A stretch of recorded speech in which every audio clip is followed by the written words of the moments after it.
E aí, galera esperta, vamos falar sobre gêneros literários? Conhece? Sabe como cai no vestibular? Chega mais! Muito bem, pessoal!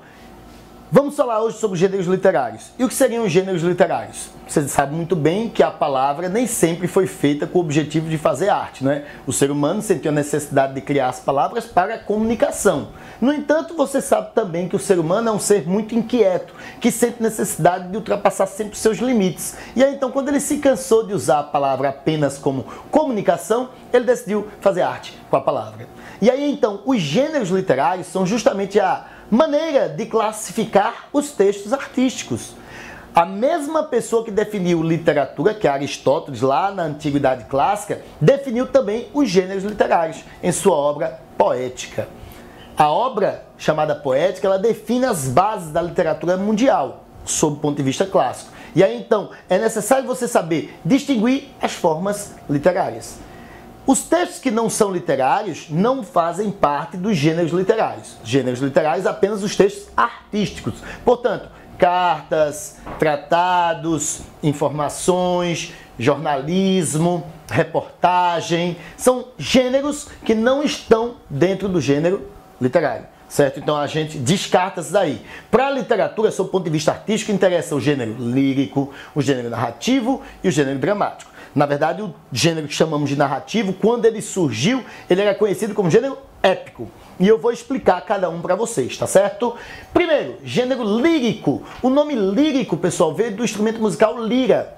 Por quê? Porque Aristóteles percebeu, pessoal, que tinha um tipo de gênero que era recitado em palácios com acompanhamento musical de uma lira. E aí ele disse, ó, como tem esse acompanhamento da lira, eu vou chamar de gênero lírico. Esse gênero lírico ele tem como qualidade máxima a necessidade de expressão do autor. Ou seja, se o artista quer fazer texto artístico, texto literário, expressando sentimentos, o tipo de gênero que ele faz é lírico. Narrativo não tem expressão de sentimentos, dramático não tem expressão de sentimentos. O único que está diretamente relacionado à expressão de sentimentos é o gênero lírico. O gênero lírico, para poder ser construído, ele precisa, além da expressão de sentimentos, que se dá por meio do eu do autor, esse eu do autor também é conhecido como eu lírico, que é o que chamamos de sujeito poético, ou seja, aquela voz que fala no poema. Precisamos também de musicalidade. E como é que se adquire musicalidade? A partir de vários processos rítmicos, processos sonoros. Então o artista ele tem inúmeras maneiras para gerar essa sonoridade no texto. Ele pode gerar por meio de rimas, ele pode gerar por meio de repetições sonoras, como a literação, assonância, eco.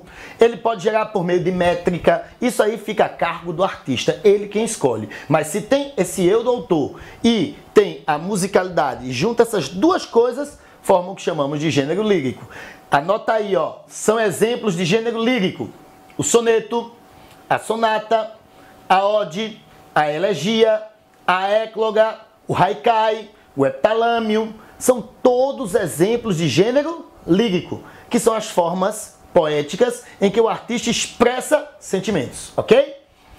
O outro gênero é o gênero épico ou narrativo. Hoje em dia é mais conhecido como narrativo. Que gênero é esse? É aquele em que o artista tem a preocupação em narrar fatos. Lembra? O gênero lírico tem a preocupação de expressar sentimentos. Agora eu estou falando do narrativo, que tem a preocupação de narrar fatos. O que é narrar fatos? É relatar episódios, é contar uma história. E quem faz isso no texto narrativo é o narrador, que é diferente do eu do autor. O eu do autor, que é o eu lírico, já lá do gênero lírico, ele expressa emoções. O narrador do texto narrativo, ele relata episódios, conta fatos, ou seja, ele cria uma historinha, certo? Essa historinha ela pode ter uma organização dos fatos, por isso pode ser cronológica ou acronológica, tem ambiente, tem personagens, tem época, tem data, ok? Então, esse gênero é um gênero mais completo, inclusive é o mais comum da atualidade, certo? O gênero narrativo, ele pode vir em primeira pessoa ou em terceira pessoa. Quando o narrador conta a história em primeira pessoa, ele é narrador personagem. Quando ele conta em terceira pessoa, ele é narrador observador. E ele também pode ser escrito em formato de poema, que é mais rara essa condição para os dias atuais, que é o que chamamos de epopeia. Pode lembrar, por exemplo, uma grande epopeia, Ilíada, aqui do Brasil, Caramuru. Então, as obras que são conhecidas como epopeias, são longos poemas narrativos escritos em forma de poema. São textos poemáticos, são textos em forma de poema narrativos longos, ok? Então, epopeia é um tipo de texto narrativo em forma de poema. Já em prosa, são mais comuns as formas. O conto, a crônica, a fábula, a novela e o romance. O romance é o mais popular tipo de texto narrativo. Dom Casmurro, Vidas Secas, todos se enquadram como romances, ou seja, texto narrativo, ok?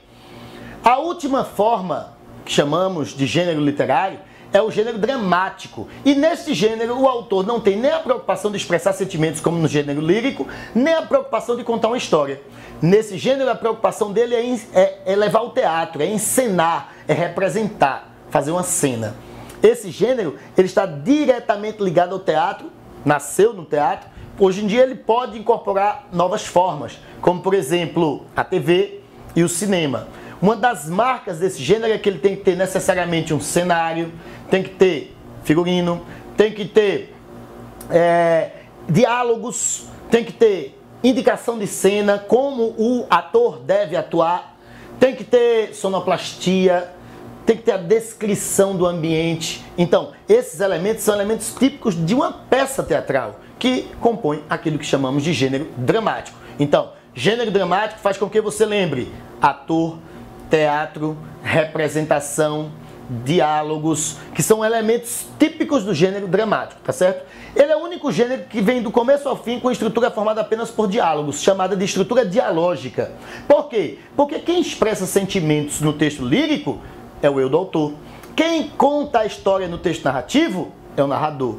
Mas quem conta a história no texto dramático é o diálogo entre os atores. Por isso que é necessário de ser dividida apenas em diálogos. São exemplos de textos dramáticos. Anota aí o auto e a farsa, que são gêneros dramáticos em forma de poema. São bem comuns da Idade Média. Gil Vicente foi um grande autor português que se destacou na produção de autos e farsas.